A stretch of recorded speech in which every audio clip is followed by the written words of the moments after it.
Welcome to the Future of Liberty, a project of Liberty Fund, hosted by Mitch Daniels.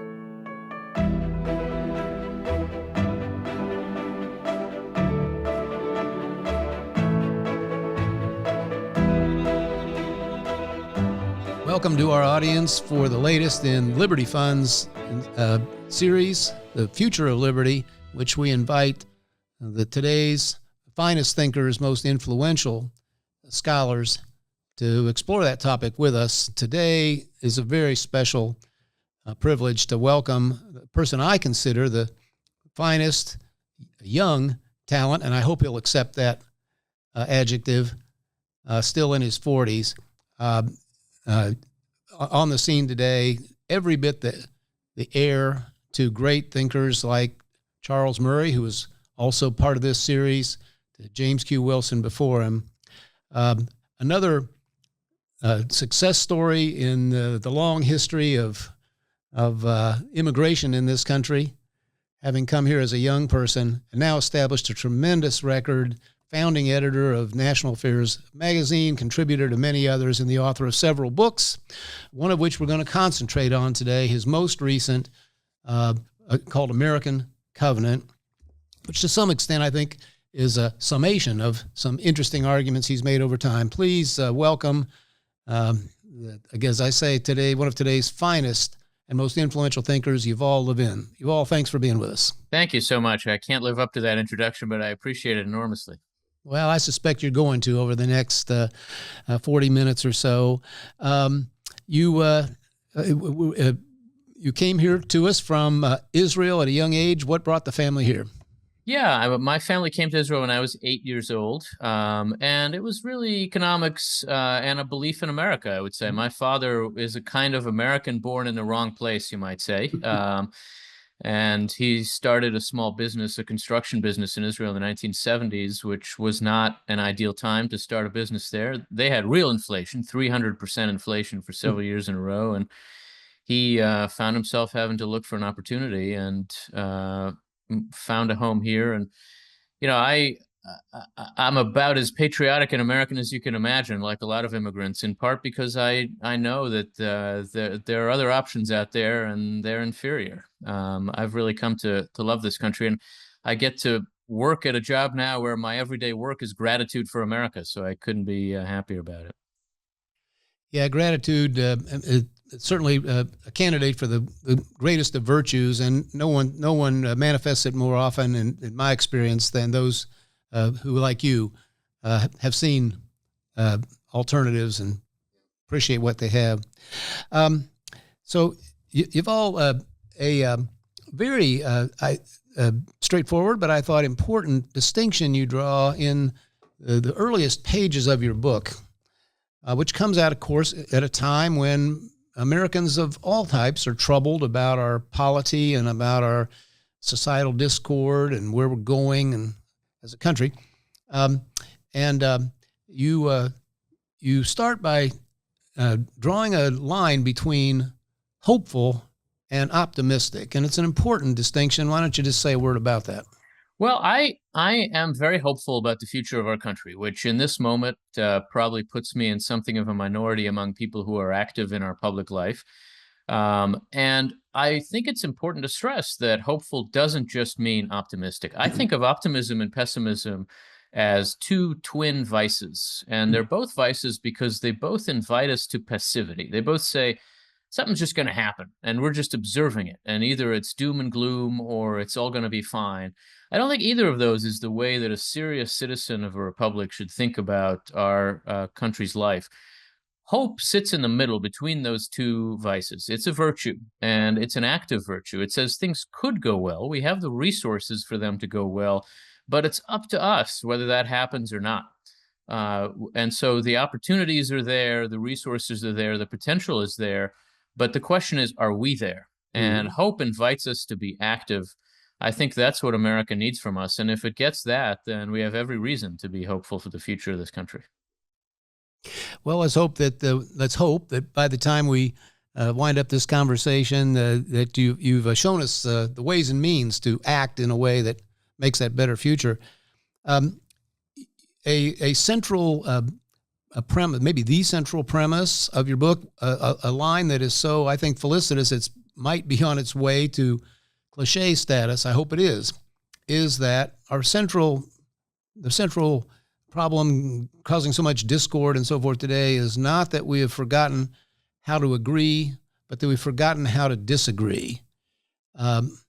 Like many verities, that's simply said, but it contains a lot of wisdom. Would you elaborate on it a little bit? Well, I appreciate that. I think it's easy right now to look at American life and say Americans just don't know how to agree with each other. We're broken up, we're divided, we're alienated from each other, we're constantly at one another's throats, and so we need to learn how to agree more.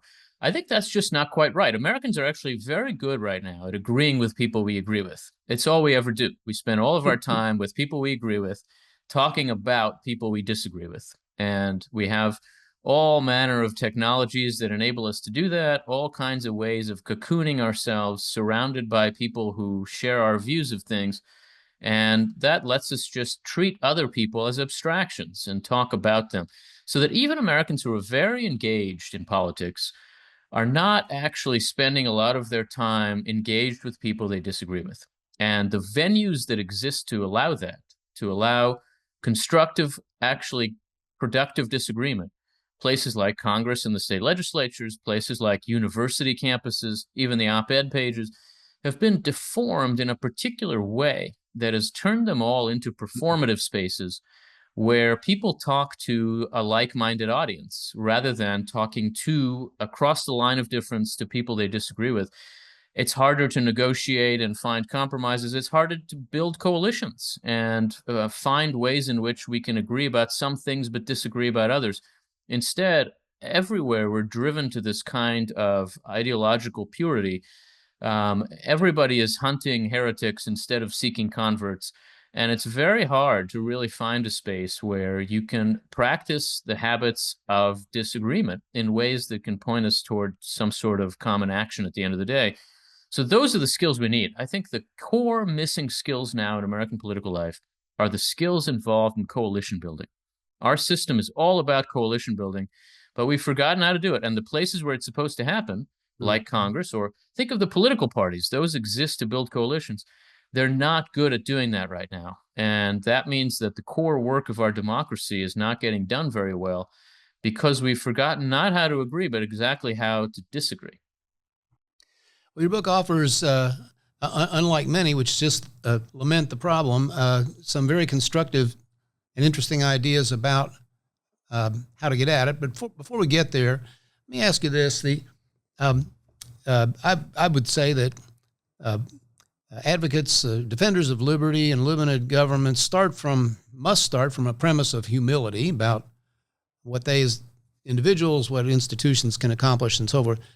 But in all self introspection,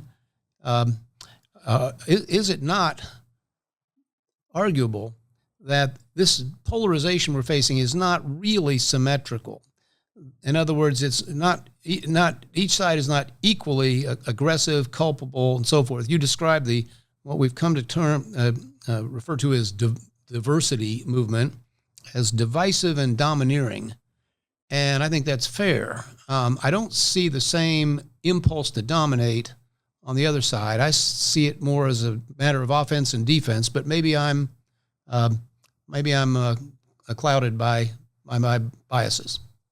Well, you know that I have very similar biases, and so I may be clouded in the same way, but I do think that there is a particular kind of character to the breakdown of our common culture now that has to do with the fact that we're in a moment that where the division is not only left and right, but also up and down in a sense. Mm-hmm. A lot of our institutions are dominated by a kind of progressive mindset because the American elite today is just more cohesive than it has generally been in our history. I think this is actually an important thing to see about the United States.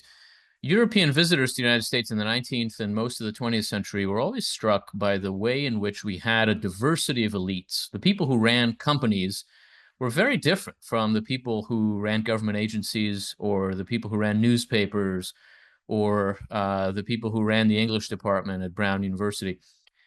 we're now in a place where those people are much more similar than they've generally been in American history. We're a little bit more like 19th century European societies, where there's an elite, its members are almost interchangeable with each other. They all went to the same schools. They all have the same kind of formation, the same kind of cultural instincts. That is increasingly true now in American life, which means that there is a way in which there is a sense in a lot of our culture now. There's a kind of aggressive elite that is trying to transform our society, and there's a defensive reaction against it.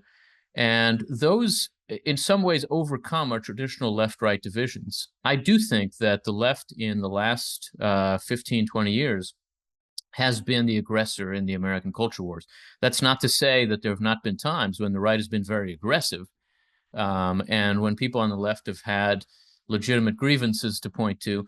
They certainly have. But I think broadly speaking, the left has been pushing the envelope and the right has been pushed. And a lot of the ways in which that's happened, whether that's in the universities or in American corporate culture or in the broader popular culture, has had to do with some of these ideas that have gone under the names of diversity or diversity, equity, and inclusion.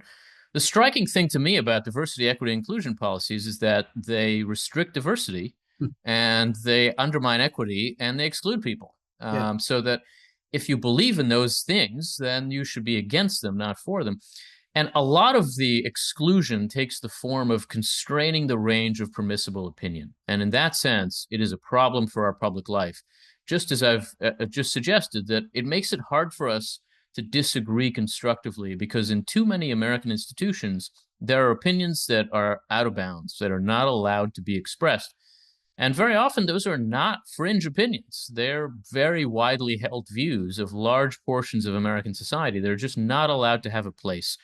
And I think that makes it very difficult for us to have a functional political and cultural life. It also makes it difficult for the institutions of our constitutional system to work. And so, yeah, I don't think it's been quite equal. I think it's fair to say. Do you think that the ironies that you just mentioned and the excesses of this movement, if we call it that, are beginning to cause a genuine counter-reaction? We certainly see some stepping back from it. The investment policies of Wall Street, many campuses rethinking or being forced to rethink by state legislatures the size and reach of their bureaucracies in these areas. Is that cosmetic and temporary, just a strategic retreat, or do you think some meaningful counter reformation might be underway?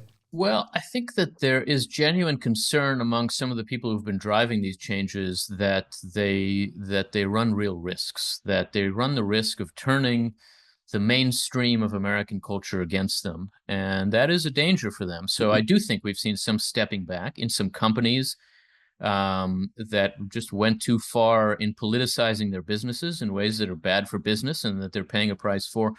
And in universities where, I think at first it took really exceptional leadership, like what we saw from you at Purdue, like what we saw from Ben Sass at the University of Florida, and a few other examples. But I think increasingly there's a kind of model here to work with. It's especially evident so far in some public universities, particularly in red states, if we're frank about it, where you've seen schools and other institutions formed within large state universities that are trying to create some space for traditional academic pursuit of knowledge. And I think these are very important. I do think they're more than cosmetic. These are institutions that can hire and tenure and grant degrees.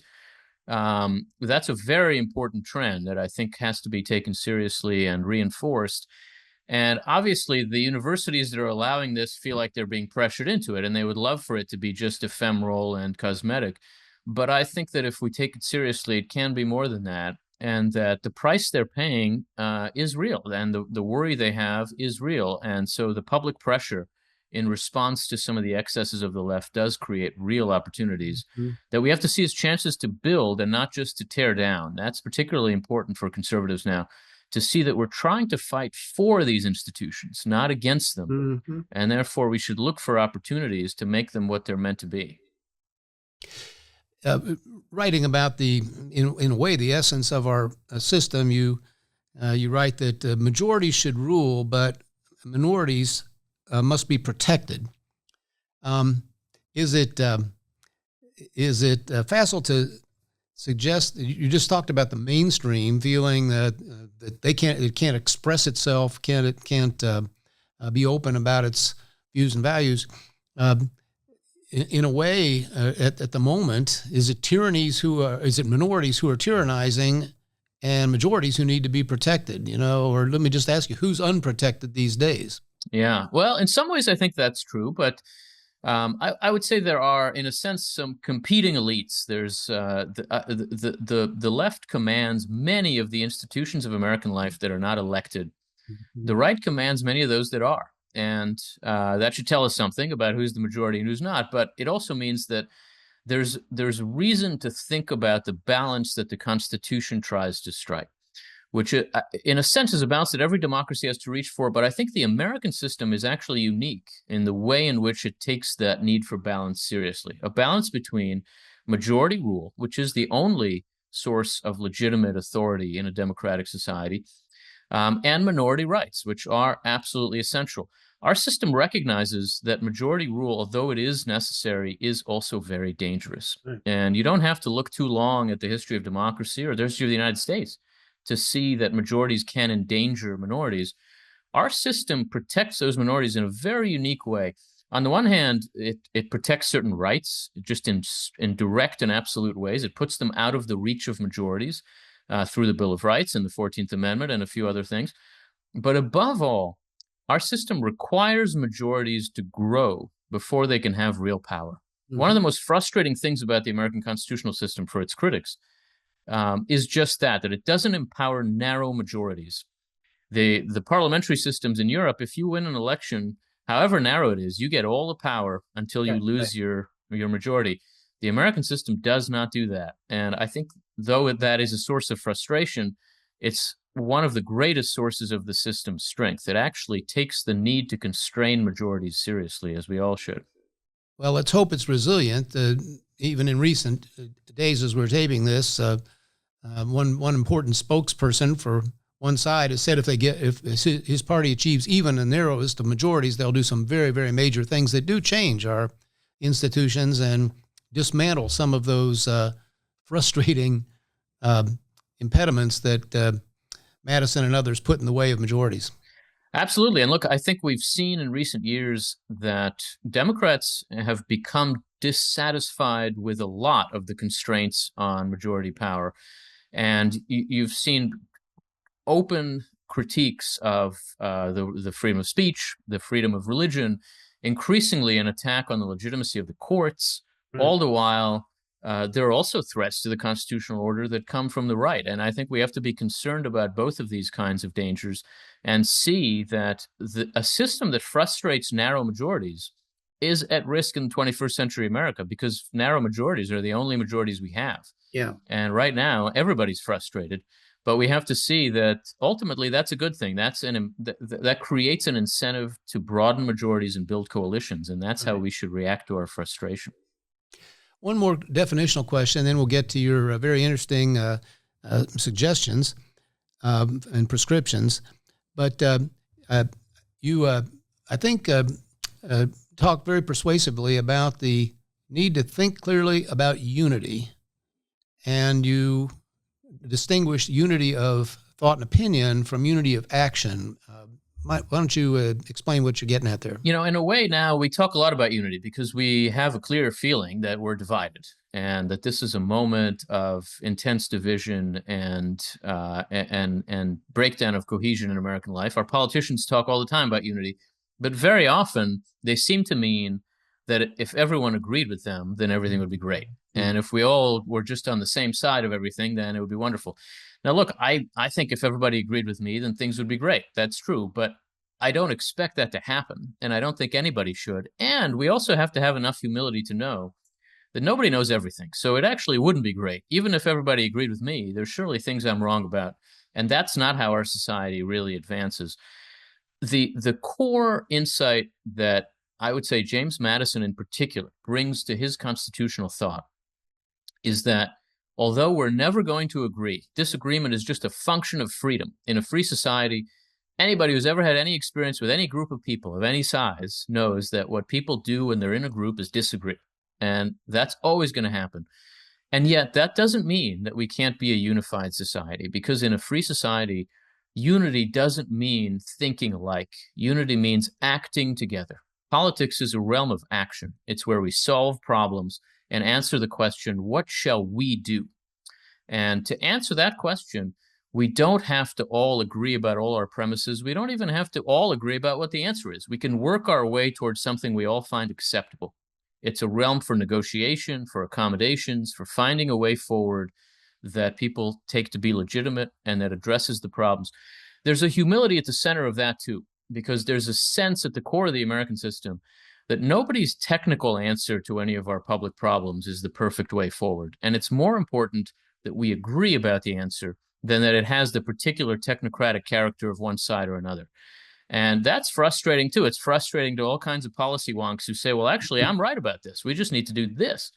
But ultimately, the system says it's more important that we agree about what we do and that it endure, because nobody has a perfect answer, and it's better to have an imperfect answer than none at all.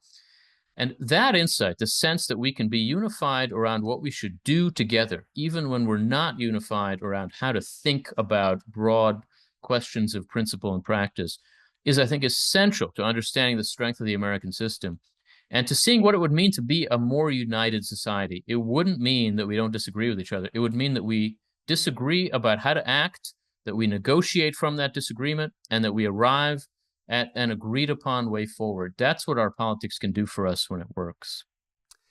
So I think you have advanced our thinking, or at least taken us in a new direction in trying to answer the question others haven't even approached. How do we get out of this fix? And I didn't read the subtitle of the book, but now I will. How the Constitution Unified Our Nation and Could Again. You locate a possible locus or wellspring of recovery in the Constitution. And so let's talk about that a little bit. You start by pointing out that for some Americans, when they think about it at all, it's just a matter of personal rights and so forth. Maybe for some about the limits it tries to draw around government.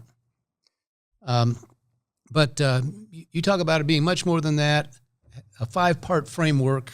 Please explain. You know, in a sense, we're kept from knowing the Constitution as well as we should by the fact that we know some things about it really well. We know the Constitution as a legal framework, and increasingly in our time, we've tended to turn over the Constitution to the lawyers and the judges. And lawyers and judges are important, and the Constitution is law. I would say it is first and foremost law, and it's the supreme law of the land. But that's not all it is. The Constitution as law is a set of constraints on power in particular. It's a set of boundaries that define the limits of what can be done. But what happens within those limits is also constitutionalism. And so we have to see that the Constitution is not just a legal framework. It's also a framework for policymaking. That's actually why it was created. The Constitution was necessary because the previous system under the Articles of Confederation just didn't work well enough as a system of government for the United States. Not because there weren't enough limits on government, but because government didn't work. It was not effective. And it was the desire for effectiveness that led to the Constitution. I would say this is particularly important for people like me as a conservative to think about, because we often look to the Constitution for limits on government, and it does offer those. But the Constitution created our government.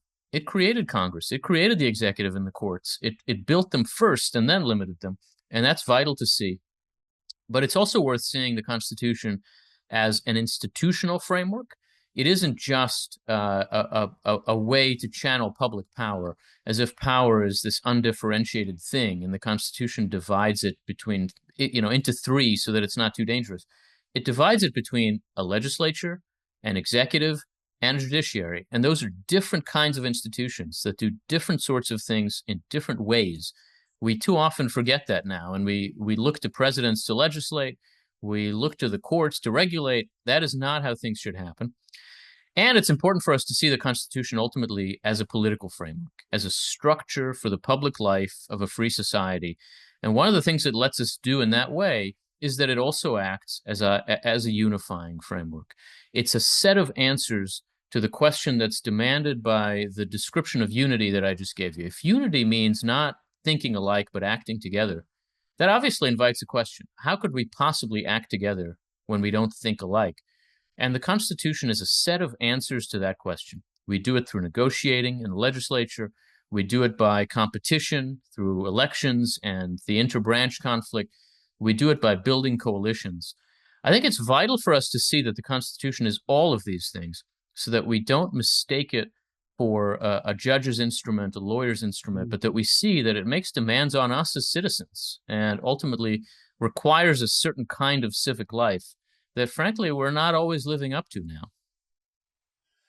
You have important things to say about each branch of government and its role, potential role in bringing us back to some agreement about how to act together. But more than any, you assign the responsibility, or at least the potential for improvement, to the Congress, which is ironic or troublesome in a way, because right now it's a candidate for our least respected institution. So I want to ask you just a little bit about this. You say that Congress, as designed in the Constitution, creates, or is supposed to, a culture of negotiation. That we haven't seen much of that lately, but how might we see more? Right. Congress is, it's the first branch of our government, and not by coincidence. We have a Republican government, which means it's meant to be representative of the people, and Congress is the representative branch. And that means Congress is in the driver's seat. But it also means that when Congress is working well, our system is in good shape. When Congress is working poorly, our system is in bad shape. And that, above all, I think, is what's happening now. The problems with our constitutional system almost all emanate from Congress. And those that are problems with other branches, like the overactive executive, the occasionally overactive judiciary, I think are responses to an underactive Congress. Congress has willfully delegated too much of its authority. It's unwilling to do some of its most important work. And I think it's crucial to see what's wrong. There is broad agreement that Congress is dysfunctional. Almost any American, I think, would accept that at some level. But what function is Congress failing to perform is actually a controversial question. The natural answer, the intuitive answer is, well, they're just not passing big bills. They're not passing major legislation to deal with the big problems of the country. That's true. But I think underlying that is a deeper problem. The purpose of Congress is to facilitate cross-partisan bargaining and accommodation. That's the way in which Congress can serve as a unifying force. It's also the way in which it can ultimately legislate. It can actually create broad legislative vehicles. And the fact that Congress is not now facilitating cross-partisan bargaining and accommodation is the core problem. That's why they're not passing big bills. It's also why Congress is contributing to division rather than unity. This difference over diagnosis is important, because if you think the problem is Congress isn't passing big bills, you want Congress to be more efficient. So you want to centralize power, you want to get rid of the filibuster, you want to let things move faster. If you think the problem is Congress is not facilitating bargains and accommodations across party lines, then you actually want to make Congress less efficient. You want to create the necessity for cross-partisan bargaining. So I'm a big defender of the filibuster in this book. I'm a defender in general of the complexity of Congress's systems. And I think that power has to flow through the middle layers of the institution. We don't want to centralize power in leaders. We want to focus power in committees where members actually deal with each other, actually negotiate about substantive legislation. So I propose a bunch of congressional reforms in this book that are, I would say, minority ideas. You find them on the right side, on the conservative side of the congressional reform world, because they're all about enabling the institution to facilitate bargaining and accommodation rather than just letting it pass big legislation with narrow majorities. Yeah. No, you comment at one point that serving as a representative teaches moderation. it makes me want to ask, do you ever watch C-SPAN? Yeah, right.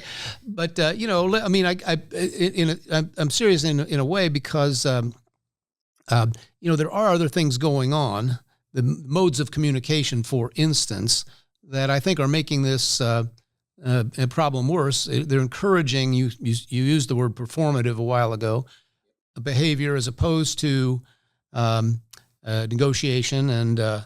Absolutely. Congress is in a place now where a lot of its members have lost sight of its basic purpose, which is negotiation toward legislative work. And instead, they've been invested with a different purpose. I would say James Madison was right about one thing here. He was right that members of Congress are going to be ambitious people. But his assumption was their ambition would be channeled through the institution. That for them to succeed, the institution would have to function well. In the contemporary Congress, a lot of members have a different opinion. They think that for them to succeed, they should use the institution as a platform to elevate themselves in the theater of our political culture. At the expense of the institution. At the expense of the institution, exactly. As commentators, often commentators about Congress. And so they'll run and look for a camera and say, oh, you wouldn't believe what happens here. And you want to say to them, well, I don't know, you're the chairman of the Ways and Means Committee. You're in charge of what happens here. Why are you complaining about Congress? Do your job. But complaining about Congress is often how they understand their job. Too often now, if you go to a congressional hearing, you'll find members producing YouTube clips to send to their constituents rather than producing legislation. And I think that's very much related to the over-centralization of power and leadership and to the ways in which we think about the institution. Members are not wrong to think that spending all their time doing committee work would be a waste of their time, because committee work is not allowed to matter. So that the Madisonian insight here is that institutional structure creates political culture. If you change the incentives, if you let the everyday work of legislating matter more, members would be more invested in it, would be more likely to devote themselves to that rather than to a kind of communication strategy. So institutional change and cultural change are deeply connected to each other.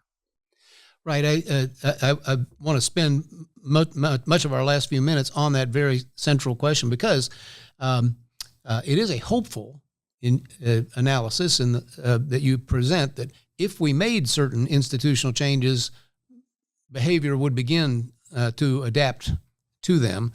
Let me just ask you about a few specifics, because, again, I appreciate that your book doesn't simply stop at hand-wringing and doesn't simply stop at abstractions. So what about getting rid of the appropriations committees and the budget committees? The idea here is really to allow the everyday work of members to matter. So a lot of the way that Congress works now amounts to everybody talking about each other for a year. And then in the last couple of weeks of the fiscal year, basically four people, the party leaders in each houses, get together and arrive at a final appropriations package, and members just vote up or down. And so they don't really get to do legislative work. And part of the reason for that has to do with the fact that a lot of their committee work is authorizing work that doesn't spend money. And so they can create new programs, they can change programs, but it's only the appropriators in Congress who actually produce the bills that spend money. Now, I used to be a member of the staff of the House Budget Committee, and I would say that the budget process as it exists today is an active menace in a deeply divided Congress. It's not built for the 21st century Congress. It has to be rethought, and it has to be rethought in particular in a way that can invest members in their legislative work. I think breaking the barrier between authorization and appropriation so that the committees that write the laws also spend the money, so they're firing with real bullets, is one way to help members feel responsible and therefore behave a little more responsibly. Congress actually worked this way for about 40 years, from the end of the 19th century until 1921. There were downsides to that we should learn from if we're going to do it today. But I think on the whole, the modern Congress would benefit a lot from not having this separate class of legislators who are appropriators and who basically do all the work of actually spending public dollars. And if instead every member had some responsibility and therefore some incentive to act responsibly. The budget framework we have now, I guess dating to probably 74, did attempt to impose some total restraint or total limit on spending. That's a little ironic today, having watched preposterous, unthinkable debt debt and deficit spending that we've been running up despite that framework. So. Yeah, that budget framework was created in the middle of a 40-year period of Democratic control of Congress. And it was built for a one-party Congress to deal mostly with presidents of the other party. It has a particular purpose that just has very little to do with what Congress needs now. It's not in the Constitution. It's not, part of it is in law. Part of it is in the rules of the houses. It can change, and it should change. It's time to rethink the budget process. Another maybe minority idea that you propose is adding seats to the House of Representatives. This one is especially peculiar to readers because I think none of us look at the House now and think, wow, I wish there were more of these people.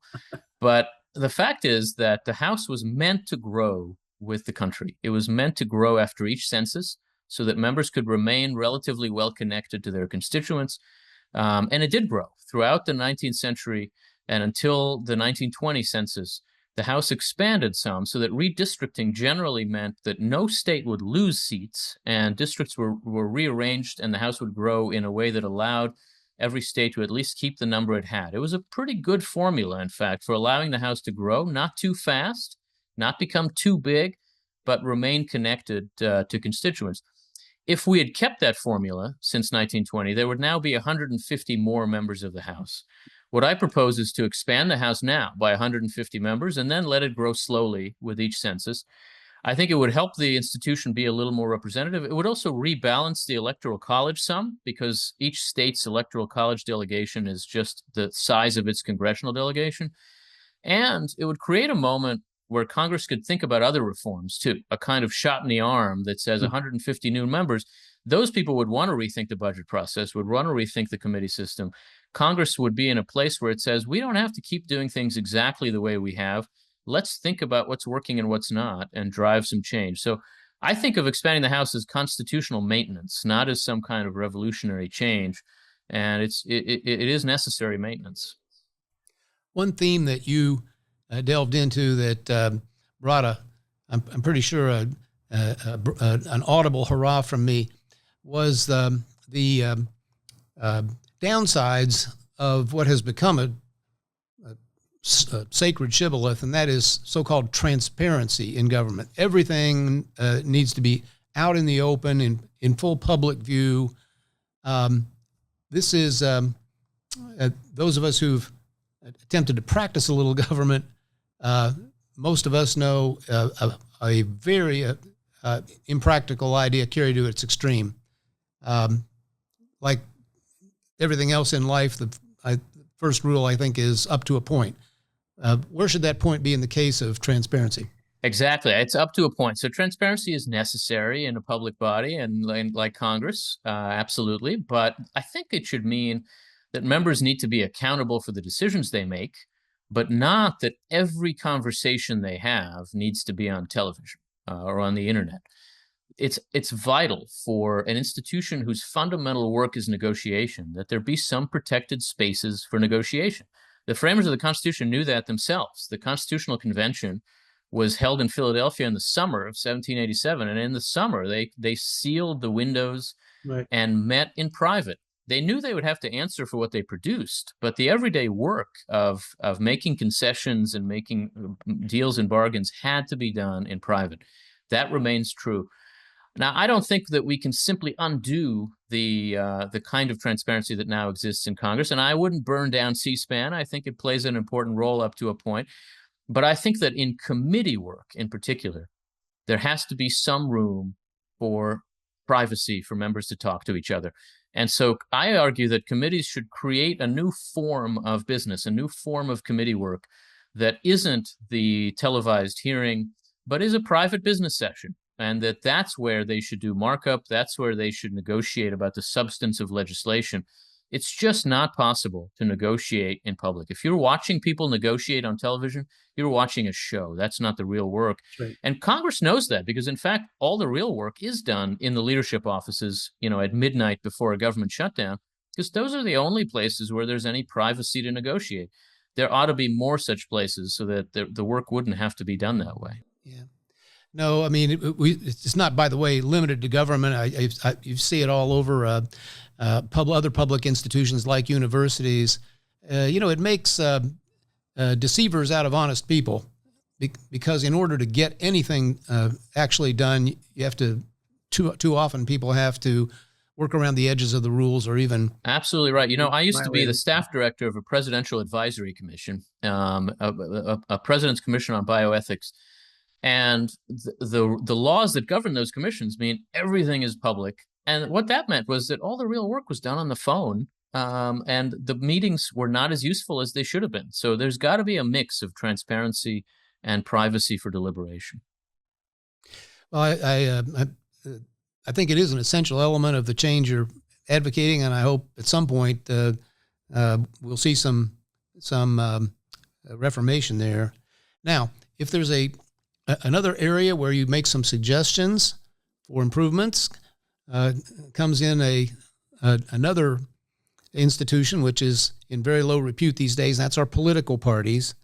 But you have some important things to say about primaries, and how, first of all, what's wrong with what we're doing now and how that might be improved.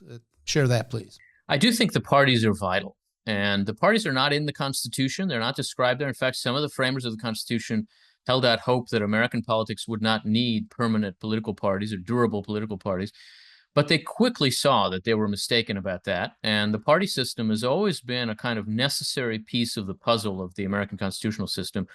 Our two parties, because they're both very broad coalitions, actually contribute to the capacity of our governing institutions to build coalitions when they're working. But the core function of the parties is candidate selection, is to populate the system with people who would be good at building broad coalitions and good at governing. And the parties now, for more than half a century, have delegated their most important function, candidate selection, to what are really essentially almost random electorates in primaries. The people who vote in party primaries are about 8 to 10% of the party in most cases, and so a very small percent of the overall electorate. And they're not just a small percentage. They're the people who are most intensely devoted to the party's ideology, which means that they're the people who are least inclined to want a politics of bargaining and accommodation. And that means that we start every election cycle by asking the people in America who least want to see the system work the way it's intended what they want. And what they want are people who will not bargain and negotiate, but instead will grandstand and perform on a public stage. The necessity for coalition building and negotiating is widely accepted by the American public, but it is not widely accepted by primary voters. That creates a mismatch between the people in the system and the way the system needs to work. And it's bad for the parties, not just for the system. It means that the parties keep running candidates who are not broadly appealing. They both know this. They constantly find themselves with candidates who speak to the primary electorate, but in the general election, just have real trouble building coalitions. And the 50-50 politics we're living in has a lot to do with our primary system. It doesn't have to work this way, and the parties can find ways to broaden the appeal of their candidates. Again, I don't think we go back. I don't think we go back to the smoke-filled back rooms where party bosses choose candidates for Congress. But I think we can go forward, and I think the parties can experiment, for example, with something like ranked choice voting in primaries. I don't like ranked choice in the general election because it undermines parties. In primaries, ranked choice can actually strengthen parties by letting them find more broadly appealing candidates. But more generally, what I argue in that sense is that we need to experiment. I don't know the answer to this problem. I don't think anybody knows exactly how to move forward from the failed primary system we have. But our system is decentralized. You can try different things in different states, and that's what we should be doing. This should be a period of experimentation in the way the parties choose candidates. I think you're making a believer out of me on this last point. It was very persuasively argued here in the book. Yuval, I'd like to finish by asking you to ruminate just for a minute on a classic question: which is upstream here, culture and values or institutions? Which can most influence the other, or is most likely to? We skipped over the presidency as we moved through the last few minutes, but you did point out that the presidency, you say at one point, more than any other office, depends on the character of its occupant. can a president, we'll say a hypothetical president of poor character or unadmirable character, lead a reform or an improvement in our civic life? Well, I'd say a few things here. I think that institutions and culture inevitably they exist in a cycle of influence. Neither is entirely upstream of the other. Mm-hmm. A broken culture creates broken institutions. Broken institutions feed a broken culture. And so the question for me in thinking about this is, where can we intervene rather than which drives which? They clearly drive each other. But when I find myself saying, well, what we need to do is change the culture, I feel like I haven't said anything. I don't know what that means, change the culture. How am I going to do that? And when you think about how you're going to do that, the answer always amounts to institutional action. It means I'm going to change what I'm doing in my family, in my church, in my workplace, in my school. Those are institutions. At the end of the day, the things we do together, the things we do in groups, are things we do through institutions. And so it's easier to imagine interventions in institutions. And if it's true that healthy institutions can change incentives, can improve the underlying preconditions for a healthier culture, then that's something we can do. I can think of ways to improve the institutions that I'm part of. I don't know as an individual how I'm going to change the culture. So it's because I want to be practical that I think about institutions, not because I think they matter more than culture. One is actionable in a way the other may not be. Yeah. We have made a practice now, Yuval, of ending these conversations with the same question. And having read the introduction to your book, I think I know which direction you'll go. But the question is, it's 2050. Is America and are Americans more free or less free? I do have hope that we will be more free in 2050 than we are now. I have hope in general. I think if you look around the world, there's no one you'd rather be than the United States of America. And if you think about our history, there's no time you'd rather be living in than the present time. We have big problems. Thinking about those problems is my day job, and I worry about them a lot. But we also have tremendous resources in the people we have in this country, in the political tradition that we have, and the resources that we can draw on. And so I think we're in a good place to be stronger in 2050. The challenge for us in making that actually happen is recognizing what's wrong now and finding a way to act together toward addressing it. That's the reason to do what I do. It's the reason you do what you do. And I think that kind of work on a large scale in the way in which it happens in America can work. Our strength is that we're a decentralized society. We're not just sitting around waiting for a great president to show up and solve all of our problems. We can all do that where we are and play a part in it. And a country that lets that happen is a country that's well equipped to be more free and stronger in 2050 than it is now. I get to live in such a country, so I'm a lucky person. Aren't we all? Well, Yuval Levin, author of American Covenant. Thanks for the day job you have chosen. Because of the way you do that job, a lot of us are, like you, hopeful about the future, and certainly believe that better future is more likely by virtue of the work you're doing. Thanks for being with us. And thank you so much, Mitch. It's an honor to talk to you as always, and I really appreciate this conversation. Keep the good work coming. Bye-bye. Thanks to each of you for joining us today.